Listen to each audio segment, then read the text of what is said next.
Well, we are barely getting through this social distancing thing ourselves. So, how are we supposed to help our kids? Well, we called in an expert to help us. Reena B. Patel is here to tell us a little bit more about that part of all of this. Thank you for joining us. Thank you for having me. So, what are tips for making this situation a little easier for our kids? First, I want to tell all parents that this isn't easy. It's not supposed to be easy. So give yourself permission. The number one thing that I've been doing working with families is having them readjust their expectations. And then let's clean slate, let's go at it that way. And so working with kids, you really have to understand that it's a change for them, and change is hard. So whether your child's a toddler or a teenager, it's going to be different. And allowing that time for transition and allowing them to process and cope with what we're all calling as the new normal, right? Yeah, it really is. It's completely shifted. We know that hand washing is obviously very important for all of us. How do we get our littles to understand that and just not just, oh, wash your hands, but like, no, this is serious. Really, really wash them. Well, I think as at first you need to model it yourself as parents, as adults, as older siblings. Make sure you're practicing what you're recommending. And so children are sponges, and so they are going to watch and do as you do. Secondly, there's some great YouTube videos out there. My favorite so far is the one with the pepper in Oh, the yeah, I saw that. Yes.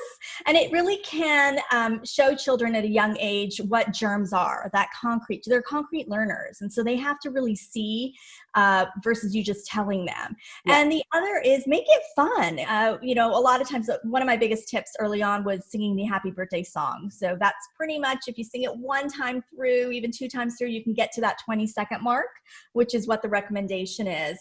And so, or create a song that your whole family comes up with. But self-hygiene is important. It's a great life skill, so make sure you teach it. And at the end of the day, the best thing is get to a sink, whether in the kitchen or bathroom, versus reaching for that hand sanitizer. So you really do want to let them know that that's the first choice before anything. Got it. And then I also think about just how overwhelming all of this information can be. We're getting it online, we're getting it on TV, we're getting it, just in our conversations with people. How do we make sure that our kids are protected from everything that they're seeing and hearing just across the board? Yeah, it's taking a toll on all of us. And we may, as parents, not realize that it's affecting our children too. They may not be able to express it to you, but you're going to start. A lot of states are already in week 2, week 3 of this home quarantine, and it's taking a toll on them. And so children need to be limited in terms of news media coverage. For you as an adult, as parents, my recommendation as well is to find a time of day that your children aren't around. But even for you, pick the morning, pick the evening where you want to get your news source outlets and information, and then turn it off.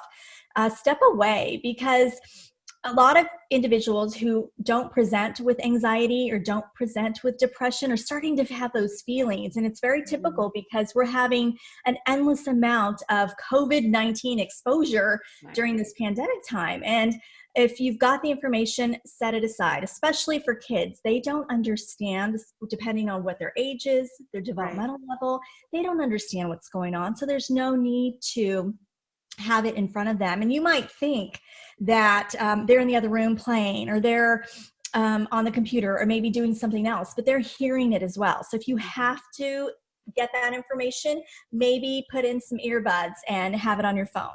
So, but what is the best approach for actually talking to your kids about COVID-19? Because they know something is up. You can't not tell them. So what should we say about it and the threat that it presents to our community right now? Because a lot of them are wondering why they can't have play dates, why they can't go to school, all of those things. And that's a great question. And it always comes down to, as a parent, know your child's level of understanding. So, look at it. Where are they in terms of their ability to understand developmentally, chronologically, how old they are? And then also, before you diverge and disclose too much information, I always tell parents to ask them first, what do they know about this bug, this virus, coronavirus. I mean, I have a 6-year-old who a few months ago when we were all still in school had talked about China, and the first sentence in his writing was China has coronavirus. And I had no idea that he understood or knew what was going on. And then that was my trigger that I need to have a conversation with him about it. CDC has some great recommendations. What I usually recommend is letting little ones know that there is a bug, a virus out there that is affecting many people and making everyone sick, but letting them know that they are safe and they are protected. That's why we're at home. That's why we're having to social distance. But the researchers and the doctors and the scientists are working really hard and trying to find out how to best address this and Absolutely. Making help. sure that they're reassured. So they know what's going on, but making sure that they're reassured. Yes, that they're doing the best they can. Where can we go for more information, Rena? My Instagram, my website, www.renabpatel.com. In fact, I'm doing an IG live in a little bit, 11 a.m., addressing parenting in this pandemic. So Instagram, Rena B. Patel. All right, Rena, thank you so much for being with us. Really appreciate it. And we'll be right back with more Midday Maryland right after this. Stay tuned.